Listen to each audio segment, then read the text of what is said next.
mi labor en este debate pues, tiene que ver con la academia y en particular represento pues, la parte ingenieril relacionadas con el tema de riesgos. Quisiera primero empezar con algunas cifras generales que son las que nos motivan, digamos, a los ingenieros a meternos en el tema de riesgo para tratar de entender el problema, de dimensionarlo, modelarlo y de esa manera poder tener herramientas para su gestión. En temas de riesgos tenemos primero todo lo que tiene que ver con inundaciones y deslizamientos. Colombia es un país especialmente propenso a este tipo de eventos. Más del 38% de los eventos que ocurren tienen que ver con deslizamientos e inundaciones. La temporada invernal del año 2010-2011 generó pérdidas multimillonarias del orden de los 6.000 millones de dólares para el país. Y estas pérdidas las tratamos de medir en términos de su impacto en el desarrollo, y una manera usual de medirlas es con respecto al Producto Interno Bruto del país. En ese caso, las pérdidas valoradas para ese evento están en el orden del 1.25% del Producto Interno Bruto. Problemas como las avalanchas. Ustedes recordarán el tema del Nevado del Ruiz y el desastre de Armero, que generó no solo pérdidas millonarias, sino también más de 30.000 personas muertas. En este caso, las pérdidas correspondían más o menos a 0.5% del Producto Interno Bruto. Y hablando ya de los terremotos, que son eventos que de pronto no son tan frecuentes en términos de pérdidas, pero sí comienzan a generar eventos de alto impacto.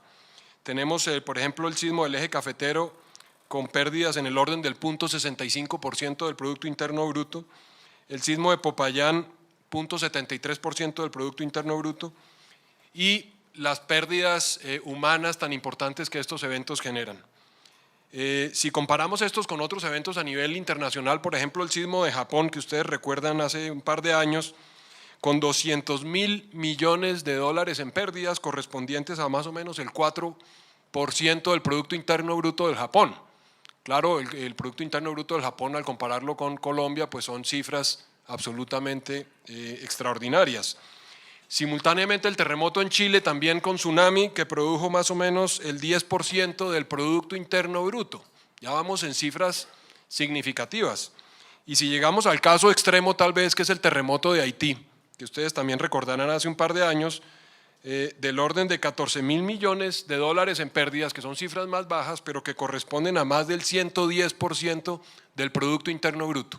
Un solo evento generando pérdidas de más del Producto Interno Bruto anual del país, pues eso representa el nivel de impacto, y ustedes ven la relación también que hay con el nivel de desarrollo del país y el tipo de eventos que pueden ocurrir.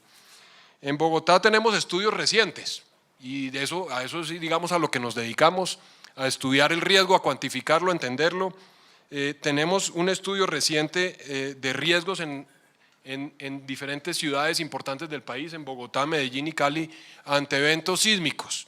Los resultados indican que las pérdidas probables pueden estar en el orden del 5 al 7% del Producto Interno Bruto cuando los terremotos ocurran en cada una de esas ciudades respectivamente. O sea que estamos en una situación bastante compleja en Colombia. Es uno de los países de Latinoamérica de más número de desastres. Se contabilizan del orden de 600 eventos anuales que tienen implicaciones directas en términos económicas y sociales. Entonces, ¿cómo la universidad se mete en este tema? Pues que es de alta trascendencia, y desde el punto de vista de la ingeniería, principalmente a través de estudios de riesgos. Entonces, lo que queremos es desarrollar metodologías, herramientas, maneras de poder evaluar el riesgo. Y para evaluar el riesgo, entonces tenemos que establecer unas etapas que ya se han mencionado aquí por los otros participantes, comenzando por la valoración de las amenazas, la evaluación de la intensidad y frecuencia de los eventos naturales que pueden llegar a producir un impacto dependiendo de otros factores, no solo del evento natural mismo. El tema del cambio climático, cómo nos va a afectar el cambio climático en términos de nuevas intensidades o de nuevas frecuencias de eventos. Por otro lado, la evaluación de los elementos expuestos, qué es lo que es susceptible a pérdidas, qué es lo que se puede dañar, cómo se valora eso, dónde está ubicado, qué condiciones tiene, qué características tiene. El análisis de la valoración económica de esos componentes, ¿Cuánto valen esos componentes? ¿Cuánto valen las carreteras, las presas, los proyectos hidroeléctricos, todo lo que es infraestructura del país? ¿Cuánto vale y qué tan susceptible es a sufrir daño ante cualquiera de estos eventos de la naturaleza? Entonces, el estudio de la funcionalidad de los sistemas eléctricos, hidráulicos, de gas, de hidrocarburos, cómo responden estos diferentes sistemas ante la acción de cualquiera de estos eventos naturales, es parte de, digamos, de las tecnologías, de la metodología que nos interesa desarrollar para poder entonces entender este tipo de impacto sobre estos diferentes sistemas fundamentales para la operación y la continuidad de la operación de una sociedad en el largo plazo. Temas adicionales como el de la vulnerabilidad física, el de la vulnerabilidad social, que son valorables desde el punto de vista de la ingeniería mediante modelación rigurosa y que se pueden tener, digamos, parámetros muy claros de cómo se van a comportar estos componentes ante los diferentes eventos amenazantes. Y finalmente las metodologías de análisis del riesgo que tratan de integrar todos estos componentes y producir de manera rigurosa una valoración objetiva, ¿cierto?, de cuál es el posible impacto que van a tener los eventos naturales sobre estos diferentes componentes, en términos principalmente económicos y humanos, que son, digamos, las dos dimensiones que usualmente trabajamos en esto. Entonces, además de conocer, de medir el riesgo de alguna manera y conocer las amenazas, la vulnerabilidad y la exposición, tenemos entonces que proponer a partir de estas metodologías las acciones, que también ya han hecho referencia a los anteriores expositores. ¿Cómo hacemos para mitigar los riesgos existentes? ¿Cómo hacemos para reducir las amenazas cuando éstas se pueden reducir? Se pueden reducir las inundaciones con obras de infraestructura, se pueden reducir el impacto de los deslizamientos sobre las vías, por ejemplo, mediante intervenciones ingenieriles que son costosas, pero que efectivamente generan una reducción importante en la amenaza, en el evento que termina generando al final las consecuencias directas e indirectas. ¿Cómo hacemos para prevenir eventos? A través de las normativas. Ya también se han mencionado algunos ejemplos, pero se requieren más normativas. Es necesario normatizar los procesos de desarrollo de infraestructura para garantizar que estos componentes se comportan bien en el futuro y se han considerado los aspectos de riesgo necesarios para que estos cumplan con unas condiciones mínimas de seguridad y de estabilidad en el futuro. El uso del suelo, el ordenamiento territorial, los planes de ordenamiento son elementos, herramientas vitales para controlar los procesos de desarrollo y minimizar los posibles impactos de estos eventos naturales sobre este tipo de desarrollos que pueden en un momento dado llegar a estar incontrolables.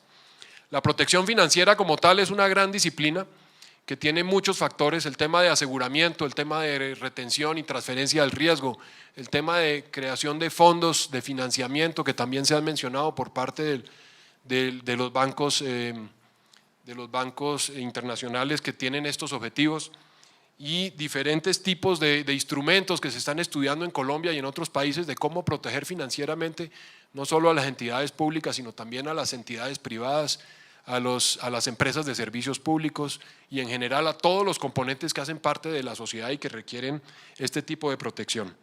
Finalmente, los planes de emergencia y contingencia que permitan una reacción rápida para minimizar los impactos y los planes para reconstrucción y para que la sociedad afectada se recupere su operatividad lo más rápido posible, minimizando entonces las pérdidas indirectas. Para terminar, pues quiero simplemente dejar dos grandes, digamos, como ideas de esta, digamos, presentación, y es básicamente, primero, que el riesgo es susceptible a estudiarse, a conocerse, a entenderse, a modelarse, y de esa manera entonces, si yo logro conocer los eventos, modelarlos, puedo también proponer maneras de intervenirlo, de reducirlo, de mitigarlo. Y en eso pues es un poco en lo que está la universidad, tratando de desarrollar metodologías, tratando de usar la información disponible para entender los fenómenos naturales, para entender el impacto sobre la infraestructura y poder entonces plantear medidas para mitigar y reducir este riesgo. Y segundo, pues las acciones que tenemos que hacer ante los riesgos, que es lo más importante.